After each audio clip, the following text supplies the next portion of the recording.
Москва шаарындагы мекендештер үчүн сизге жакын арада Казакстанга кирди чыкты кылуу зарылчылыгы жаралса, биз жардам беребиз. Жолго чыгарда документ боюнча бардык көйгөйлөр чечилет. Аягына чейин өзүбүз алып кирип чыгабыз. Кененирээк маалымат алуу үчүн ушул номерге байланышыңыз. +7977 412 67 33. Унаалар ыңгайлуу, жолдо кыйналбайсыз. 6 жылга соттолгон келин абакта көз жарды. Карызын төлөй албай калган үчүн 6 жылга соттолгон келин абактан көз жарганын жактоочу Замир Жошев Facebook баракчасында билдирди. Анын айтымында келин 2 жума мурун абакта көз жарган. Ал ымыргай менен дагы деле камакта. Бүгүн шаардык сотто иш каралды. Ал карызга процентке акча алып кутула албай калган. 15 февралда СИЗОдо көз жарган. Үйүндө жашы жетелек 6 баласы күтүп жатат. 2022 жылдын декабрь айында Свердлов райондук соту тарабынан 6 жылга эркинен ажыратылган. Келин кош бойлуу кезинде алган акчасын кайтарып бере албаган үчүн соттолгон. Бишкек шаардык соту оң чечим чыгарып берет деген ойдобуз деп жазды жактоочу. Маалыматка ылайык, сүрөт бүгүн 28 февралда Бишкек шаардык сотто болгон соттук отурум учурунда тартылган. Белгилей кетсек, буга чейин 8 айлык боюндагылар жана 6 баланын энеси 36 жаштагы Аида Исаковага алдамчылык беренеси менен кылмыш иши козголуп, Свердлов райондук соту 6 жылга эркинен ажыратуу чечимин чыгарган. Бирок кош бойлуу айымдын жактоочулары райондук соттун чечимине каршы апелляциялык арыз менен шаардык сотко кайрылган. Булак Назар Ньюс KG. Кыргызстан менен Кытайдын чек арасына жакын жерде кайрадан жер титиреди. Бүгүн 28 февралга караган түнү Кыргызстан менен Кытайдын чек арасына жакын жерде жер титирөө болуп, алкалыктуу конуштарда дагы сезилди. Бул тууралуу Өзгөчө кырдаалдар министрлиги кабарлады. Сейсмология институтунун маалыматына ылайык, 28 февраль түнү саат 1:36да Кытай эл республикасынын аймагында очогунда күчү 4,5 балга жеткен жер титирөө катталган. Жер титирөө Ош облустун Алай районунун Нур айылында 4 бал, Эркештам жана Экизяк айылдарында 3,5 балга чейин сезилген. Такталган маалымат боюнча жер титирөөлөрдөн жабыркагандар жана кыйроолор катталган жок деп билдиришти Өзгөчө кырдаалдар министрлигинен. Кече 27 февраль күнү эртең менен Кыргызстан менен Кытайдын чек арасында 6 балдык жер титирөө болгон. Булак Супер KG. Казакстан Украинага аскердик техника жөнөтүп жатабы?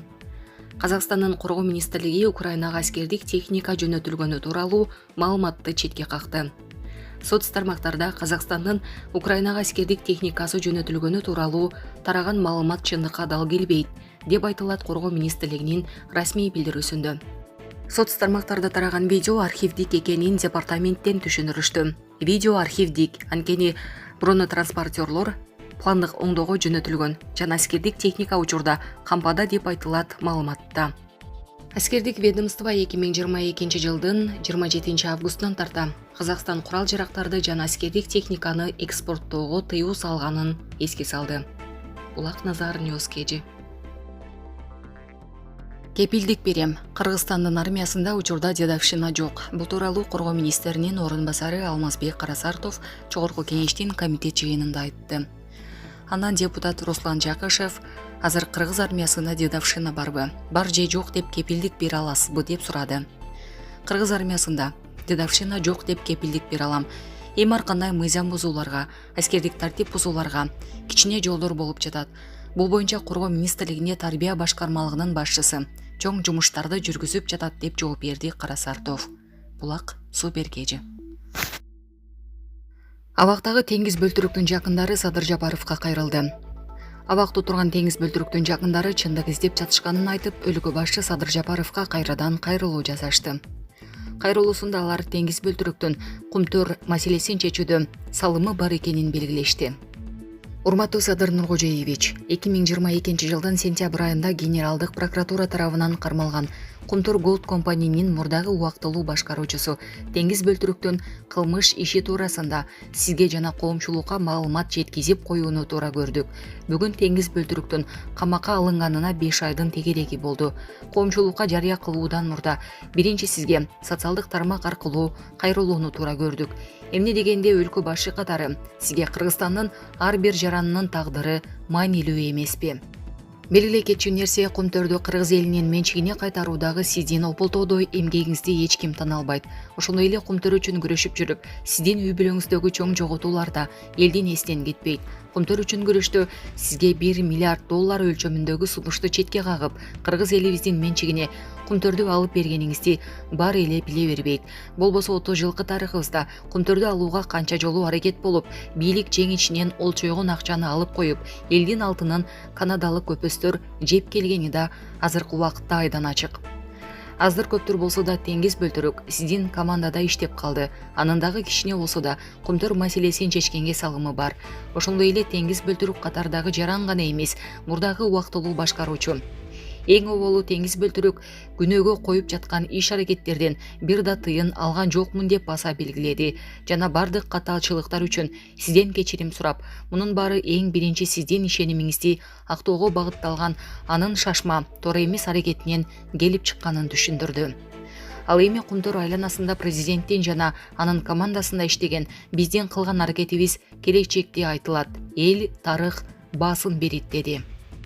Урматтуу Садыр Нуркожоевич, биз жактоочу катары чындыкты аныктоодо болгон күчүбүздү жана тажрыйбабызды жумшап жатабыз. Айтып койчу нерсе, азыркы убакта Генералдык прокуратура тарабынан кылмыш иши дыккат изилденип, азыркы учурда ТО Опуло Ресурс Казакстан тарабынан 137 миллион 568 миң 642 сом. Ошондой эле болсо Централ Азия Металл тарабынан 20 миллион сом төлөнүп берилди. Жана жакында да бул тармакта жаңылыктар болот. Сизге жазган Теңиз Бөлтүрүктүн катын өзгөртүүсүз жүктөйбүз. Мүмкүнчүлүк болсо, бул ишти өзүңүздүн көзөмөлүңүзгө алууңузду өтүнөбүз. Андан улам сиз сөзсүз бир жыйынтык чыгарат деген ойдобуз деп жазылат кайрылууда. Буга чейин Теңиз Бөлтүрүктүн жактоочусу анын абактан жазган катын жарыялаган. Анда Теңиз Бөлтүрүк Садыр Жапаровдон ырайым жана кечирим сураган. Булак супер кежи. Чет жакта канча кыргызстандык бар? Эл каттоонун жыйынтыгы. Статистика комитети жүргүзгөн эл каттоонун жыйынтыгына ылайык былтыр 876,9 миң кыргызстандык чет жакта жүргөнү белгилүү болгон. Каттоодо жарандын эмгек ишмердүүлүгү жана миграция тууралуу суроолор камтылган. Жалпы жуундан 1 миллион 94,5 миң адам туруктуу жашаган жеринде жок болуп чыкты. Жумушуна байланыштуу 964,6 миң киши 88,1%, үй бүлөлүк шартка байланыштуу 77,4 миң 7,1%, окууга байланыштуу 41,4 миң 3,8%, башка себептер менен 11,1 миң. Убактылуу башка жактар жүргөндөрдүн ичинен 876,9 миң жаран Кыргызстандын аймагынан чыгып кеткен, ал эми 217,6 миң киши ички мигрант болуп саналат. Чет жактагылардын басымдуу бөлүгү 872,9 миң киши КМШ мамлекеттеринде, 4 миң адам башка өлкөлөрдө жүрөт деп айтылат маалыматта. Булак Спутник Кежи.